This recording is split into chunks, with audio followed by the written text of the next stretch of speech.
Barangay Yapak is situated in the northern tip of Western Visayas, which holds the famous 800 meters long Puka Beach, the home for Puka shells that first brought Boracay to become the world-famous island.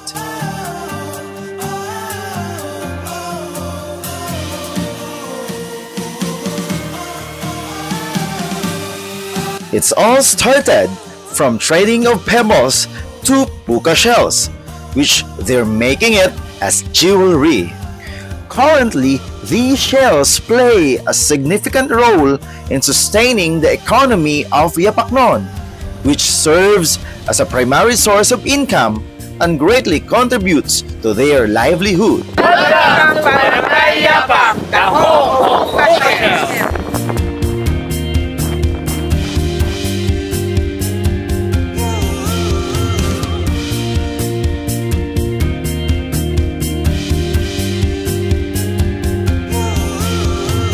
Let us explore more about this celebration as we interview the key persons of this event, the Puka Shell Festival 2024. Yung tatay ng mga Yapak nun, kundi si Cap Hector Casidsid. Nakilala yung Puka Beach before yung Boracay na beach. Yung Puka Beach ay merong 800 meters long. The civilization of this island, Boracay Island, really started from this seashore. Kasi talagang dumadami na po ang bisita po dito sa Puka Beach. Ngayon sa Puka Beach, first time ko talaga. Kung gusto mo ng peaceful mind, dito ka talaga sa Puka Beach. Then mas affordable yung mga tinda nila o yung mga vendors, mas friendly sila. Ano na nagawa ng Puka Shell sa pamumuhay mo? Maraming namimili noon. Tapos namumulot kami at saka ibinta. Kaya ito nakatulong sa aming So may napag-graduate na rin, no? Naging professional na yung mga anak ninyo. Mga apo. Pero welcome to Barangay Yapak, the home of Puka Shells! Yay!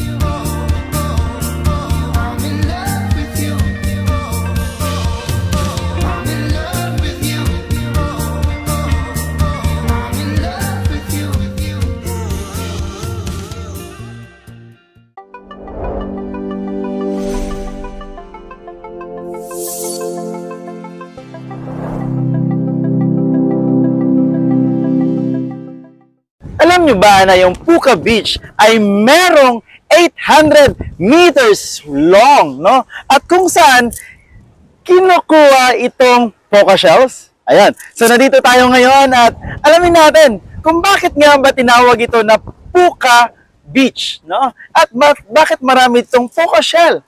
Well, sabi nga sa aking research na ang Puka Shell, ito po ang isa sa mga source of income ng mga Yapaknon. Kumbaga pa, may significant role ito kasi yung ibang mga tao, ibang mga estudyante, napaaral nila at naging professional na. At ito rin ang source ng kanilang pang-araw-araw na pagkain. So, interview natin yung mga key persons dito po sa Barangay Yapak. Alright? So, see you!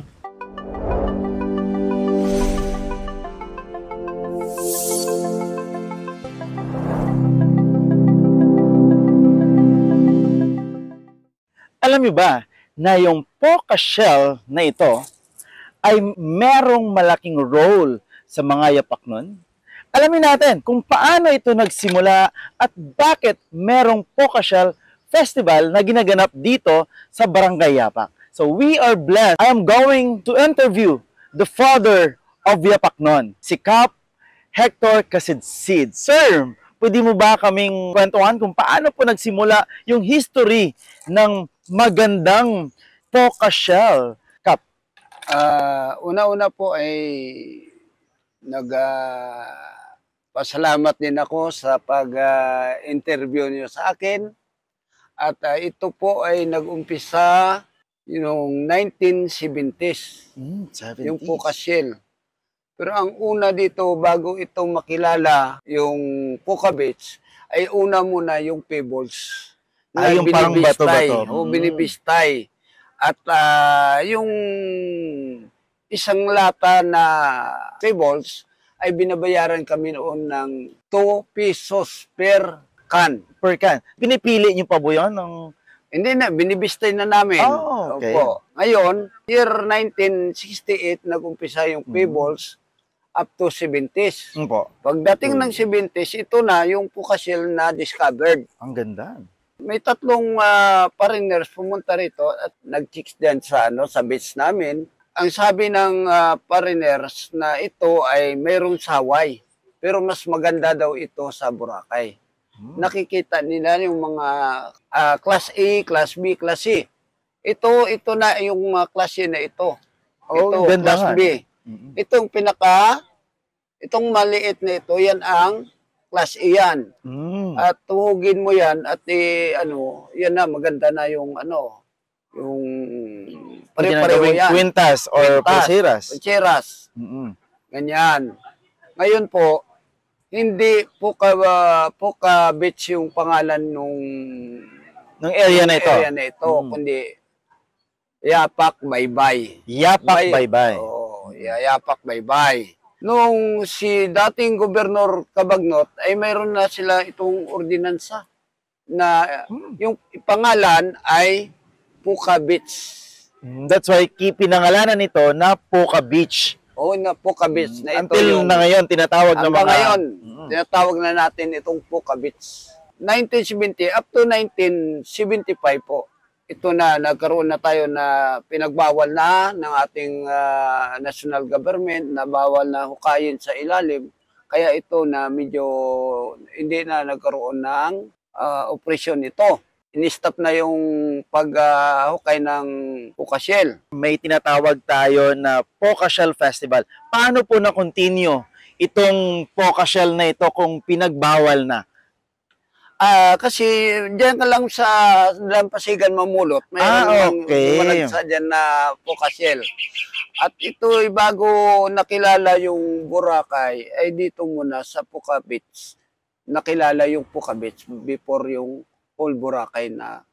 Gusto din namin na kasi nakilala yung Boracay dahil dito sa Puka Beach. Gusto din namin na magkaroon kami ng Puka Beach Festival na para talaga kilalanin itong Yapak Beach. Ito na ang tinatawag na Puka-Shell Festival. Oo. Inano namin para makilala naman yung pinanggalingan na bago makilala yung Boracay. Para ito ipakita talaga namin na for yung Boracay, ito muna yung Puka-Shell ang nakilala nung araw. Bago po maging sikat na destinasyon yung Boracay Island, ang unang-una po talaga nagsimula dito, according sa kay Cap Hector, nagsimula po dito sa Yapak. Ito yung Puka-Shell. According po to research, yung isang sikat na actress, si Elizabeth Taylor, nakitaan daw na suot niya daw yung Puka-Shell na jewelry. So talagang kinikilala na sa buong bansa si Puka-Shell na ito. Kap, bakit po talagang ginawa nating festival ito? Ano po itong effect niya sa mga yapak nun? Para mapatunayan po natin na talagang nandito nanggagaling po yung pangalan ng Boracay. Yon, para maalala, mapatunayan, at syempre, madagdagan, source of income ng mga yapak nun. Siyempre, ang mga turista natin, pag pumunta dito, bakit ka pupunta sa Barangay Yapak? Bakit ka pupunta sa Puka Beach? Because ang pinaka-source, actually, dito sa Boracay, dapat ito yung binibili natin, na binibitbit natin pauwi sa ating mga tanahanan. Ginagawang pasalubong sa ating mga pamilya sa bahay. Kasi dito po nagsimula kung paano po nakilala yung Boracay, nagsimula right here mismo, no, sa pinakamagandang dalampasigan ng Puka Beach. No? Kap Victor, salamat po sa iyong brief introduction kung paano nagsimula itong Puka-Shell na ito. At saka ako po, na-amaze po ako, no?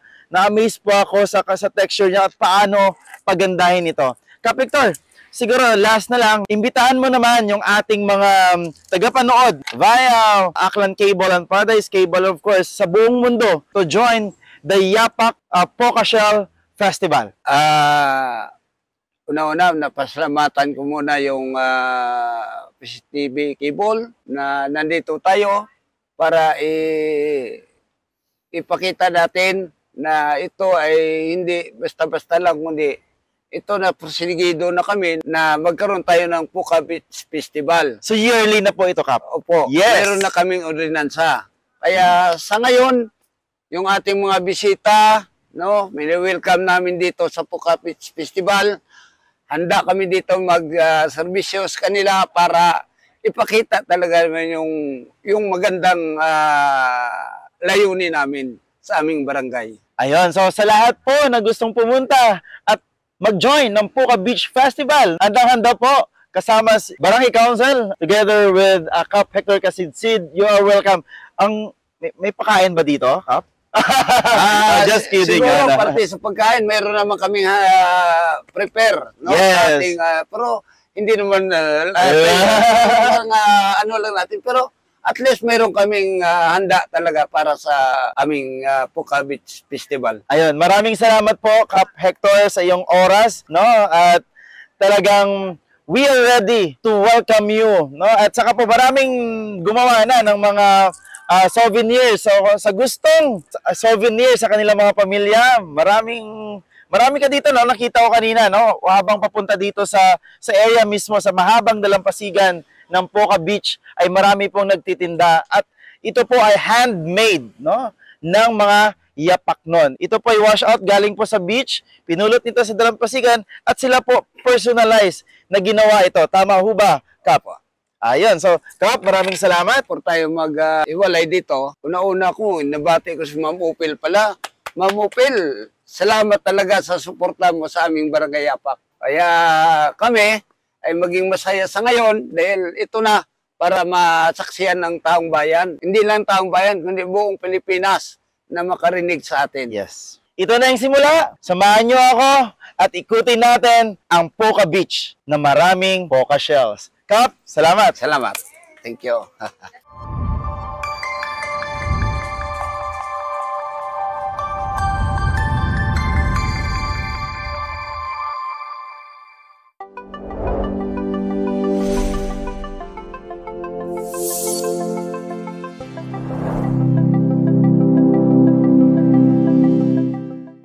Nag-ikot na po tayo, no, sa mga souvenir shop dito po sa Puka Beach at marami po ako natutunan today. Kasi yung Puka Shell pala, mayroong tinatawag na Class A and Class B. Iba't ibang produkto, no? Merong bracelet, katulad po nito, bracelet, quintas, po to sa paa, quintas, at ito na rin po yung sinusuot ko ngayon. Sobrang gusto ko. So ang pinagkaiba po ng Class A, ang Class A po ay maliit. No, ito po siya, maliit po siya. Pag sinabi mo namang Class B, medyo malaki po siya. Mag-i-interview po tayo ng isa sa mga nagtitinda ng Puka Shell. Okay, ang pangalan niya po ay si Nanay Elena.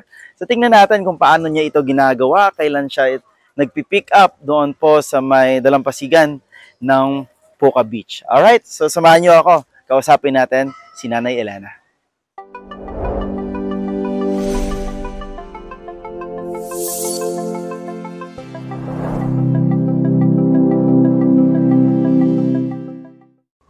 Nay, sobrang ganda naman yung ginagawa ninyo. Yan po ba yung tinatawag nila na Puka Shell? Oh, ito sir, yung Puka Shell. Marami kasing magawa ng Puka Shell. Ano-ano yung mga, may nakita ka ito, quintas, bracelet, ayun, and ito ang klata na yan sa paa. Anklet. Ito yung sa necklace. Ano pa yung Ito dangling. Dangling, yung hikaw. Sobrang ganda. Oo. Nay, paano to nagsimula? No? Kailan kayo nagsimula sa paggawa ng Puka Shell na ito? Nagsimula kami sir noong 1974 kasi namumulot kami ng Puka Shell. Saan po kayo namumulot ng Puka Shell? Dito lang po sa dalampasigan ng Puka Beach. Oo. So, sobrang dami pong ganyan dyan. Ang dami noon. Kasi ang daming tao dito noon namumulot. Kaya ito, dinala sa Hawaii ng, kasi si Elizabeth Taylor pumunta dito noong 1974. Siya ang nagdala sa Hawaii ng Puka Shell. Oh, so si yung famous actress na si Elizabeth Taylor pumunta dito. Tapos dinala niya ito sa Hawaii. So that's why nakilala. Kaya nakilala na White Sand ang Boracay. Nakilala na naging White Sand ng Boracay. Oo. May kano kasi siyang kasama. Paano ito nakatulong, no? Ano na nagawa ng Pukasyal sa pamumuhay mo? Ito kasi, sir, maraming namimili noon. Tapos, namumulot kami at saka ibinta. Kaya ito nakatulong sa amin So may napag-graduate na rin, no? Naging professional na yung mga anak ninyo, no? Sa tanda mo until now, bakit titinda ka pa rin? Wala kasi akong hanap buhay, kundi ito lang nalalaman ko. Kaya't sa ating mga tagapanood, no? On TV, on social media, you're here in Puka Beach. You come here in Boracay. Bumili kayo, no, ng Pukasyal. Kasi bago nakilala yung Boracay as an island, yung Pukasyal muna. Because of Elizabeth Taylor, dinala ito sa Hawaii. Sabi nga ni Nanay Elena, no? Hindi kayo nakapunta ng Boracay kung hindi kayo nakabili ng Pukasyal. Kasi ito po yung ang talagang handmade po ng mga tao dito. At ito po by history, no? 1974 pa si Nanay na gumagawa nito ng pasyal na ito. Nay, magkano yung mga magkano nagre-range itong mga mga paninda mo? Like halimbawa po yung ganito, magkano po yung nagre-range? Ganitong panahon, sir, tig 200 na yung binta namin. 200. Oo. Yung ganito, 1,000. Oh, kasi malaki nga siya. This is Class B, right? And this is 50. Bumili nga po ako, no? Ito, maganda 50 siya. rin. Yes. Ayan, 50 rin yung ano na ngayon? Dangling. Dangling. Ayun. Salamat, Nanay Elena, no? Tuwing kailan po kayo ng Puka Shell doon po sa beach? Pag low tide, Kapag low tide. lumalabas kasi ito, sir. So ibig sabihin kapag mataas, pagbaba Mataas yung Yung tubig, pagpaalis niya yung tubig, nagiiwan ng mga Pukasyal. Pukasyal. Ito ay shell na process na, no? gawa na ng alon to eh. Yung shell na ito ay gawa na ng alon. Kumbaga yung nagkorte sa kanya ay alon Alon na. na. So napakaganda, no? Napakaganda ng Pukasyal na ito. Bakit nga ba hindi tayo bibili dito? No? And on the 9th, magkakaroon po tayo ng Pukasyal Festival. So, bumili po kayo dito kasi lahat po ng mga stalls dito, lahat po ng mga souvenir stores dito ay ready na magbenta sa inyo. Nay, batiin mo naman ang ating mga tagapanood ngayon. Invite mo sila na bumili nito. Bili kayo, sir, ng mga product namin dito na Pukasyal. Sino nga hanapin nila? Si Nanay? Si Nanay Elena. Si Nanay Elena. Nandito lang po yun malapit sa may pangalan Puka ng Beach. Puka Beach na na area. Alright? So, Nay, salamat gid sa imo oras, ha? Salamat, sir. Salamat po.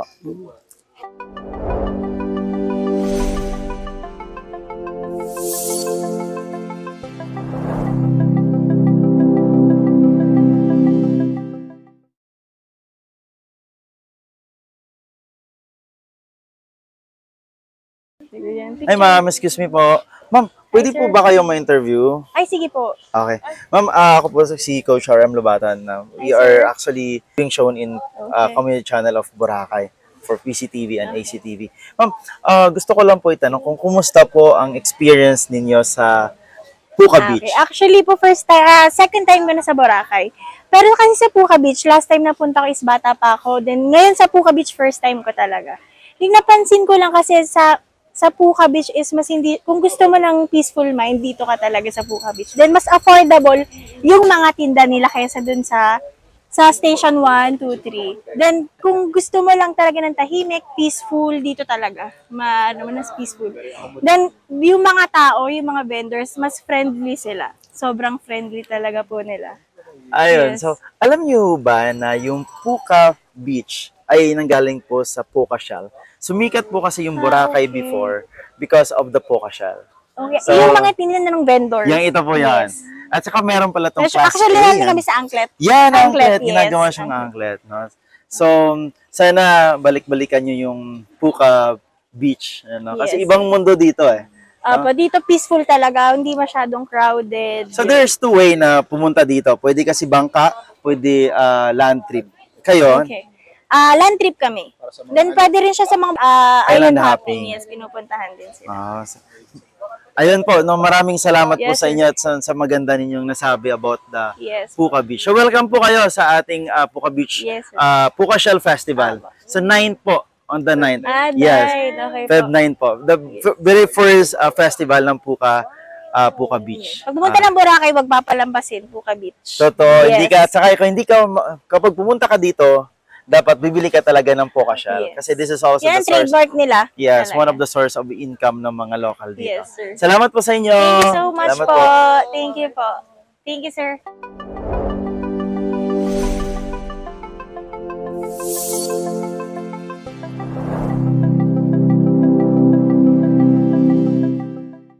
Welcome to Barangay Yapak, the home of Puka Shells! Yay!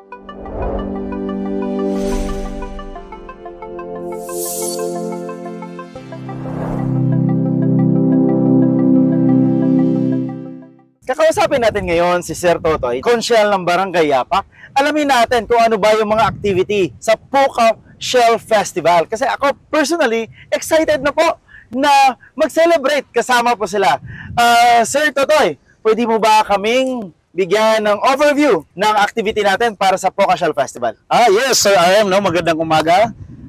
Of course, no? We have our street dance na sasalihan po ito ng mga estudyante na magmumula po sa Yapak Elementary School and number 2 H. Tirol National High School na magsisimula naman ito sa may Sitio Hagdan area down to Puka Beach, Coach RM. And the highlight of this Puka Shell Festival ay mangyayari po dito mismo sa Puka Beach. Yung 800 meters ang haba nito. Wow! Yes, no? So lalakad po yung lahat ng mga participants, no? And we are inviting, no, yung mga tourists na sumali din po sa atin. At pagdating po dito, magkakaroon po tayo ng Puka Shell Picking Contest na ito naman po ay pinapangasiwa ng Yapak Barangay Council in cooperation with, no, our municipal officials, headed by our municipal mayor, Honorable Frolivar Tuto Fromi Sakapanyo Bautista, at syempre ng Municipal Tourism Office headed by Dr. Felix Gregorio de los Santos Jr. Sir, ano yung tanong lang sir, ano yung Puka Shell Picking Contest. picking contest? So ano po yun sir? Pwede mo sila mabigyan ng idea kung ano yung picking contest na ito? Yes. So lahat po ng mga sasali dito sa Puka Shell Picking Contest ay magmumula po sa mga local and foreign tourists na kung saan po may tatlo po itong categories, no?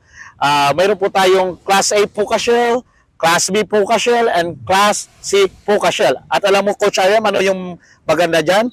Because of the effort of our municipal mayor, magbibigay po tayo ng free t-shirt sa lahat po ng sasali. Wow! So sigurado ako maraming sasali nito. Sir, ang picking festival, so ibig sabihin, mangunguha sila, magpipick sila ng Puka Shell dito po sa Dalampasigan ng Puka Beach. That's true, Coach RM, no? And they will be given a certain time to pick Puka Shells according to class. Class A, Class B, Class C. At yung mga staff natin from Municipal Tourism Office ay tutulong upang ma-determine natin sino yung nakakuha ng pinakamarami at siya yung magwawagi ng first prize, second prize, and third prize. Ayun, Sir Totoy, I'm so excited to witness the activity for the Puka Shell Festival. Kasi hindi lamang po ito, no? Meron kang mauwi na mga prizes, but it will help the local, no? Kasi ang isa din sa mga source of income ng ating mga Yapaknon or mga tao dito sa Yapak ay itong paggawa ng magandang klaseng Puka Shell na ito. Yan, so Yes, very true, Coach RM, no? Actually, our local vendors, they are selling this to the local and foreign tourists, no, in a good price. Kaya ito talaga ay isang daan upang aral ang kanilang mga anak upang makakita ng mga pagkain sa pang-araw-araw. And don't you know, Coach RM, no? So, mula po sa natuklasan natin, sa mga research natin, the civilization of this island, Boracay Island, really started from this seashore. Yes. No? Na-mention nga po kanina ng ating barangay kapitan, no? Yes. Na ito talaga. No? Sir Totoy, ang napakaganda po ng layunin ninyo at talagang makakatulong. Now, guys, sa ating mga televiewers and Facebook viewers. Ngayon, may rason na kayo. Bakit kayo pupunta ng Puka Beach? Kasi meron silang Puka Shell. Bakit sumikat yung Boracay Island? Because of the Puka Shell. Ayan, so, sir, i-invite mo yung ating mga tagapanood ngayon, sir. Alright, so to our televiewers dito po sa Aklan Cable Television and Paradise Cable Television, we are inviting you all to please come and enjoy with us in our Puka Shell Festival that will be commenced on February 9, 2024. We have so many activities prepared for you because we will be having 4 days activity dito po sa Barangay Yapak, and you will be witnessing how this beauty of Barangay Yapak will offer to you. At meron din po kami mga activities na mangyayari po mismo doon po sa aming Yapak Sports and Cultural Center. Ayan, salamat Sir Tutoy, and sana magkita-kita tayo. Thank you po. Okay.